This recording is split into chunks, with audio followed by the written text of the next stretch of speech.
ನಮಸ್ಕಾರ, ನಾನು doctor Jeevanti, consultant safe IVF centre Shivamogga. ನಮ್ಮ ಹಿಂದಿನ ವಿಡಿಯೋಗಳಲ್ಲಿ ರಿಕರೆಂಟ್ ಪ್ರೆಗ್ನೆನ್ಸಿ ಲಾಸ್ ಬಗ್ಗೆ, ಅದರ ಹಲವಾರು ಕಾರಣಗಳ ಬಗ್ಗೆ ತಿಳ್ಕೊತಾ ಇದ್ದೀವಿ. ಇವತ್ತು ನಾವು ಅದರದ್ದೇ ಮುಂದುವರಿದ ಭಾಗ ಥ್ರಾಂಬೋಫಿಲಿಯಾಸ್, ಇನ್ಹೆರಿಟೆಡ್ ಥ್ರಾಂಬೋಫಿಲಿಯಾಸ್ ಅಂತ ಒಂದು ಕಾರಣ ಇದೆ.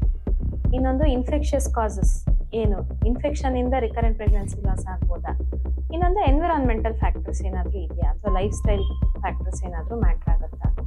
ಸೊ ಫಸ್ಟ್ ಥ್ರಾಂಬೋಫಿಲಿಯಾಸ್ ಬಗ್ಗೆ ತಿಳ್ಕೊಳ್ಳೋಣ. ಏನಿದು ಇನ್ಹೆರಿಟೆಡ್ ಥ್ರಾಂಬೋಫಿಲಿಯಾಸ್ ಅಂತಂದರೆ, ನಮ್ಮ ರಕ್ತದ ಹೆಪ್ಪುಗಟ್ಟುವಿಕೆ ಜಾಸ್ತಿ ಆಗಿರುತ್ತೆ. ನಾರ್ಮಲಿ ರಕ್ತ ಹೆಪ್ಪುಗಟ್ಟೋದಿಲ್ಲ, ರಕ್ತ ಸಂಚಾರ ಆಗುವಾಗ ಅದು ಹೆಪ್ಪುಗಟ್ಟೋದಿಲ್ಲ.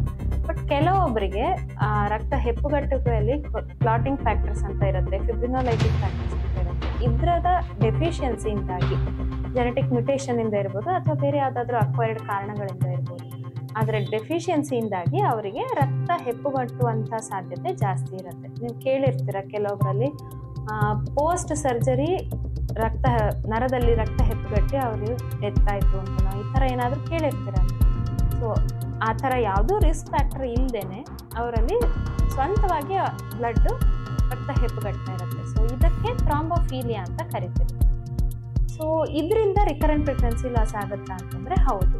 ಯಾವ ಥರ ರಿಕರೆಂಟ್ ಪ್ರೆಗ್ನೆನ್ಸಿ ಲಾಸ್ ಆಗ್ಬೋದು ಅಂತಂದರೆ, ಅರ್ಲಿ ಲಾಸ್ ಕೂಡ ಆಗ್ಬೋದು, ಅಂದರೆ 3 ತಿಂಗಳ ಒಳಗೆ ಕೂಡ ಲಾಸ್ ಆಗ್ಬೋದು, 3 ತಿಂಗಳಾದ್ಮೇಲೆ ಕೂಡ ಲಾಸ್ ಆಗ್ಬೋದು. ಯಾಕಾಗುತ್ತೆ ಅಂತಂದರೆ, ನಮ್ಮ ಪ್ಲಾಸೆಂಟಾ ಅಂತ ಏನಿರುತ್ತೆ, ಮಗುವಿಗೆ ರಕ್ತ ಸಂಚಲನೆ ಉಂಟು ಮಾಡುವಂಥ ವೆಸಲ್ಸ್ ಏನಿರುತ್ತೆ, ಅದರಲ್ಲಿ ಸಣ್ಣ ಸಣ್ಣ ಕ್ಲಾಟ್ಸ್ ಫಾರ್ಮ್ ಆಗಿ ಮಗುವಿಗೆ ರಕ್ತ ಸಂಚಾರ ಸರಿಯಾಗಿ ಆದರೆ ಅದು ಅಬಾರ್ಷನ್ಗೆ ಕಾಸ್ ಮಾಡುತ್ತೆ. ಯಾರಲ್ಲಿ ಇದನ್ನು ಸಸ್ಪೆಕ್ಟ್ ಮಾಡಬೇಕು ಅಂತಂದರೆ, ಫ್ಯಾಮಿಲಿ ಹಿಸ್ಟ್ರಿ ಇದ್ದರೆ, ಸ್ವಂತ ಫಸ್ಟ್ ಡಿಗ್ರಿ ರಿಲೇಟಿವ್ಸ್ ಅಂತ ಕರಿತೀವಿ, ಅವರಲ್ಲಿ ಈ ಥರ ಏನಾದರೂ ಹಿಸ್ಟ್ರಿ ಇದ್ದರೆ, ರಕ್ತ ಹೆಪ್ಪುಗಟ್ಟುವಂಥ ಹಿಸ್ಟ್ರಿ ಇದ್ದರೆ, ಇಲ್ಲ ಪ್ರೆಗ್ನೆನ್ಸಿ ಲಾಸ್ 8 ವಾರ 2 ತಿಂಗಳ ಆದ ನಂತರ ಪ್ರೆಗ್ನೆನ್ಸಿ ಲಾಸ್ ಆಗಿತ್ತು, ಇಲ್ಲ ಹಾರ್ಟ್ ಬೀಟ್ ಬಂದು ಹೋಗಿದೆ ಮಗುದು, ಕಾರ್ಡಿಯಾಕ್ ಆಕ್ಟಿವಿಟಿ ಬಂದು ಆಮೇಲೆ ಪ್ರೆಗ್ನೆನ್ಸಿ ಲಾಸ್ ಆಗಿದೆ, ಪದೇ ಪದೇ ಈ ಥರ ಆಗ್ತಾ ಇದ್ರೆ ಅವಾಗ ಅಂಥವರಿಗೆ ಈ ಕಾರಣನ ಟೆಸ್ಟ್ ಮಾಡಬೇಕಾಗತ್ತೆ. ಯಾವ್ದಾದ್ರು ಕ್ಲಾಟಿಂಗ್ ಫ್ಯಾಕ್ಟರ್ ಡೆಫಿಷಿಯನ್ಸಿ ಇದೆಯಾ, ಥ್ರಾಂಬೋಫಿಲಿಯಾ ಇದೆಯಾ ಅಂತ. ಹಾಗಂತೇಳಿ ಥ್ರಾಂಬೋಫಿಲಿಯಾ ಇದ್ದವರಿಗೆಲ್ಲ ರಕ್ತ ಹೆಪ್ಪುಗಟ್ಟೆ ಅಂತಾಗಲಿ ಅಥವಾ ಪ್ರೆಗ್ನೆನ್ಸಿ ಲಾಸ್ ಆಗುತ್ತೆ ಅಂತಾಗಲಿ ಇಲ್ಲ. ಎಷ್ಟೋ ಪರ್ಸೆಂಟ್ ಜನ, ಆಲ್ಮೋಸ್ಟ್ 80% ಜನ ಇದರಿಂದ ಯಾವುದೇ ಕಾಂಪ್ಲಿಕೇಶನ್ ಇಲ್ಲದೆ ಸುಸೂತ್ರವಾಗಿ ಪ್ರೆಗ್ನೆಂಟ್ ಆಗಿ ಡೆಲಿವರಿ ಆದವ್ರು ಇರ್ತಾರೆ, ನಾರ್ಮಲ್ ಡೆಲಿವರಿ ಆದವ್ರು ಇರ್ತಾರೆ. ಬಟ್ ಹಲವಾರು ಕಾರಣಗಳು ಪದೇ ಪದೇ ರಿಕರೆಂಟ್ ಪ್ರೆಗ್ನೆನ್ಸಿ ಲಾಸ್ ಆಗ್ತಾ ಇದ್ದರೆ ಆವಾಗ ಇದನ್ನು ಟೆಸ್ಟ್ ಮಾಡೋದ್ರಲ್ಲಿ ತಪ್ಪಿದೆ. ಬೇರೆ ಎಲ್ಲ ಕಾರಣಗಳನ್ನು ಪರೀಕ್ಷೆ. ಇದಕ್ಕೆ ಟ್ರೀಟ್ಮೆಂಟ್ ಏನಪ್ಪ ಅಂತಂದರೆ, ಲೋ ಮಾಲಿಕ್ಯುಲರ್ ವೇಟ್ ಹೆಪಾರಿನ್ ಅಂತ ಕರೀತೀವಿ. ಹೆಪಾರಿನ್ ಥೆರಪಿನ ಸ್ಟಾರ್ಟ್ ಮಾಡಬೇಕಾಗುತ್ತೆ. ಲೋ ಮಾಲಿಕ್ಯುಲರ್ ವೇಟ್ ಹೆಪಾರಿನ್ ಥೆರಪಿನ ಸ್ಟಾರ್ಟ್ ಮಾಡಿ. ನೆಕ್ಸ್ಟ್ ಕಾಸ್ ಬಂದು ಇನ್ಫೆಕ್ಷಿಯಸ್ ಕಾಸಸ್. ಯಾವ ಇನ್ಫೆಕ್ಷನ್ಸಿಂದ ರಿಕರೆಂಟ್ ಪ್ರೆಗ್ನೆನ್ಸಿ ಲಾಸ್ ಆಗ್ಬೋದು ಅಂತ. ಟಾರ್ಚ್ ಅಂತ ಸುಮಾರು ಜನ ಕೇಳಿರ್ತಾರೆ. TORCH infection, TORCH panel, TORCH test ಮಾಡಿಸಿದ್ವಿ, ಸುಮಾರು ಪೇಷಂಟ್ಸ್ ತಗೊಂಡು ಬರ್ತಾರೆ ರಿಪೋರ್ಟ್ಸ್ನ. ಏನಿದು ಟಾರ್ಚ್ ಅಂತಂದರೆ 5 ಮೇಜರ್ ಇನ್ಫೆಕ್ಷನ್. ಒಂದು ಟಾಕ್ಸೋಪ್ಲಾಸ್ಮೋಸಿಸ್ ಅಂತ, ಇನ್ನೊಂದು ರುಬೆಲ್ಲಾ ಅಂತ ವೈರಲ್ ಇನ್ಫೆಕ್ಷನ್, ಸಿ ಅಂತಂದರೆ ಕ್ಲಮೀಡಿಯಾ ಅಂತ, ಇದು ಒಂದು ಬ್ಯಾಕ್ಟೀರಿಯಲ್ ಇನ್ಫೆಕ್ಷನ್, ಹೆಚ್ ಅಂದರೆ ಹರ್ಪೀಸ್ ಅಂತ ಹೇಳಿ, ಇದು ಕೂಡ ವೈರಲ್ ಇನ್ಫೆಕ್ಷನ್.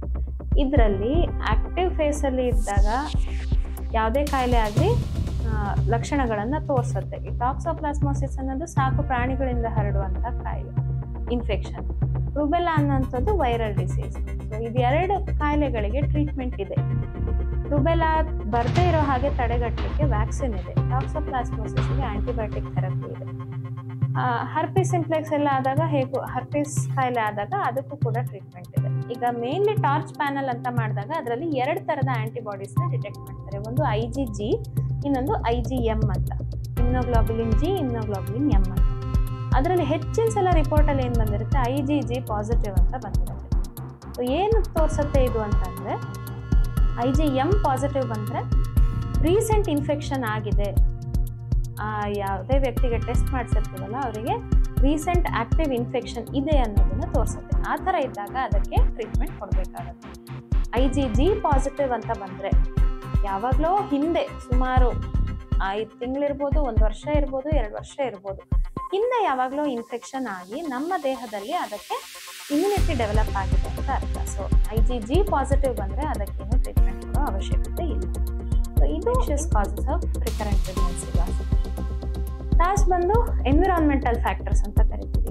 ಏನು ಎನ್ವಿರಾನ್ಮೆಂಟಲ್ ಫ್ಯಾಕ್ಟರ್ಸ್ ಅಂದರೆ ಯಾವುದಿರ್ಬೋದು? ಎನ್ವಿರಾನ್ಮೆಂಟಲ್ ಲೈಫ್ ಸ್ಟೈಲ್ ಫ್ಯಾಕ್ಟರ್ಸ್ ಅಂತ ಅಂದರೆ ಒಂದು mainly cigarette smoking. Active smoking ಇರ್ಬೋದು, ಇಲ್ಲ ಪ್ಯಾಸಿವ್ ಸ್ಮೋಕಿಂಗ್ ಇರ್ಬೋದು. ಆಕ್ಟಿವ್ ಸ್ಮೋಕಿಂಗ್ ಅಂತಂದರೆ ಅವರೇ ಸಿಗರೇಟ್ ಸೇರ್ತಾ ಇದ್ರೆ. ಪ್ಯಾಸಿವ್ ಸ್ಮೋಕ್ ಅಂತಂದರೆ ಪಕ್ಕದಲ್ಲಿದ್ದವ್ರು ಸೇರ್ತಿದ್ದಾರೆ, ಅದ್ರ ಹೊಗೆ ನಾವು ಕುಡಿತಾ ಇದ್ರೆ. ಈಗ ಮನೇಲಿ ಜಾಯಿಂಟ್ ಫ್ಯಾಮಿಲಿ ಇರುತ್ತೆ, ಮನೇಲಿ ಯಾರೋ ಒಬ್ರು ಸಿಗರೇಟ್ ಸೇರ್ತಿರ್ತಾರೆ, ಬಟ್ ಅಲ್ಲಿ ಗರ್ಭಿಣಿ ಮಹಿಳೆ ಇರ್ತಾರೆ. ಸೊ ಅವರಿಗೆ ಪದೇ ಪದೇ ಅಬಾರ್ಷನ್ ಆಗುವ ರಿಸ್ಕು ಜಾಸ್ತಿ ಇರುತ್ತೆ. ಹಾಗೆ ಪ್ರೆಗ್ನೆನ್ಸಿಯಲ್ಲಿ ಕಾಂಪ್ಲಿಕೇಶನ್ಸ್ ಆಗುವ ರಿಸ್ಕ್ ಕೂಡ ಜಾಸ್ತಿ ಇರುತ್ತೆ. ಹಾಗಾಗಿ ನಾವು ಹೇಳ್ತೇವೆ ಸಿಗರೇಟ್ ಸ್ಮೋಕ್ನ ಅವಾಯ್ಡ್ ಮಾಡಿ. ಅದು ಆಕ್ಟಿವ್ ಆದರೂ ಇರ್ಬೋದು, ಪ್ಯಾಸಿವ್ ಆದರೂ ಇರ್ಬೋದು. ಇನ್ನೊಂದು ಆಲ್ಕೋಹಾಲ್ ಕನ್ಸಂಪ್ಷನ್. ಒಂದು ಆಲ್ಕೋಹಾಲ್ ಕನ್ಸಂಪ್ಷನಿಂದ ಮೇಲ್ ಸೆಮನ್ ಪ್ಯಾರಾಮೀಟರ್ಸ್ ಎಫೆಕ್ಟ್ ಆಗುವ ಸಾಧ್ಯತೆ ಇರುತ್ತೆ. ಅದರಿಂದ ಜೆನೆಟಿಕ್ ವೇರಿಯೇಷನ್ಸ್ ಆಗಿ ರಿಕರೆಂಟ್ ಪ್ರೆಗ್ನೆನ್ಸಿ ಲಾಸ್ ಆಗ್ಬೋದು. ಇನ್ನೊಂದು ಫೀಮೇಲ್ ಆಲ್ಕೋಹಾಲ್ ಕನ್ಸಂಪ್ಷನ್ ಅಷ್ಟೇ ಹಾರ್ಮ್ಫುಲ್ ಇರುತ್ತೆ. ಅದು ಎಂಬ್ರಿಯೋಟಾಕ್ಸಿಕ್ ಅಂತ ಕರಿತೀವಿ, ಅಂದರೆ ಭ್ರೂಣಗಳಿಗೆ ಒಂಥರ ವಿಷದ ಥರ ಅವೆಲ್ಲ. ಸೊ ಹಾಗಾಗಿ ಇದು ಒಂದು ಕಾರಣ ಇರುತ್ತೆ. ಇನ್ನೊಂದು ಇನ್ಕ್ರೀಸ್ಡ್ ಕೆಫಿನ್ ಇಂಟೇಕ್, ಅಂದರೆ ಕಾಫಿ. ಡೈಲಿ 1 ಕಪ್ ಇಲ್ಲ 2 ಕಪ್ ಕಾಫಿ ಪರವಾಗಿಲ್ಲ, ಪರ್ಮಿಟೆಡ್ ಇರುತ್ತೆ. ತುಂಬ ಪದೇ ಪದೇ ಗಂಟೆಗೊಂದ್ಸಲಿ ಕಾಫಿ ಕುಡಿಯೋದು, strong coffee. So increased caffeine intake ಕೂಡ ಒಂದು ರಿಕರೆಂಟ್ ಪ್ರೆಗ್ನೆನ್ಸಿ ಲಾಸ್ಗೆ ಕಾರಣ ಆಗುತ್ತೆ. ಇನ್ನೊಂದೇನು ಲೈಫ್ ಸ್ಟೈಲ್ ಡಿಸಾರ್ಡರ್ ಅಂತಂದರೆ ಎಲ್ಲ ಕಾರಣಗಳು ಟೆಸ್ಟ್ ಮಾಡಿ ಆಗಿದೆ, ಎಲ್ಲ ನಾರ್ಮಲ್ ಇದೆ, ಬೇರೆ ಯಾವುದೂ ಕಾರಣ ಸಿಗ್ತಾ ಇಲ್ಲ, ಬಟ್ ಪೇಷಂಟ್ ಒಬೀಸ್ ಇದ್ದಾರೆ. ಅವ್ರದ್ದು ಬಾಡಿ ಮಾಸ್ ಇಂಡೆಕ್ಸ್ ಅಂತ ಏನು ಕರಿತೀವಿ, ಅದು ಮೋರ್ ದೆನ್ 35-40 ಆ ಥರ ಇದೆ. ಪ್ರೆಗ್ನೆನ್ಸಿ ಆಗ್ತಿರುತ್ತೆ ಬಟ್ ಕಂಟಿನ್ಯೂ ಆಗ್ತಿರಲ್ಲ. ಪ್ರೆಗ್ನೆಂಟ್ ಆಗ್ತಿರ್ತಾರೆ ಬಟ್ 5 ವೀಕ್ಸ್ 6 ವೀಕ್ಸ್ ಹಾಗೆ ಅಬಾರ್ಷನ್ ಆಗುತ್ತೆ. ಸೊ ಈ ಥರ ಇದ್ದಾಗ ಒಬೆಸಿಟಿ ಕೂಡ, ಅಂದರೆ ಬೊಜ್ಜು ಅಂತ ಏನು ಕರಿತೀವಿ, ಅದು ಕೂಡ ಒಂದು ಕಾಸ್ ಆಗುತ್ತೆ. ಸೊ ಒಬೆಸಿಟಿ ಇತ್ತು ಅಂತಂದರೆ ಅದಕ್ಕೆ ಯಾವುದೇ ಶಾರ್ಟ್ಕಟ್ ಟ್ರೀಟ್ಮೆಂಟ್ ಇಲ್ಲ.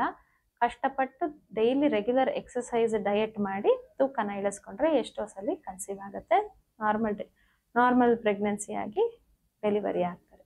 ಸೊ ಇದಿಷ್ಟು ರಿಕರೆಂಟ್ ಪ್ರೆಗ್ನೆನ್ಸಿ ಲಾಸಸ್ನ ಬೇರೆ ಬೇರೆ ಕಾರಣಗಳು. ಧನ್ಯವಾದಗಳು.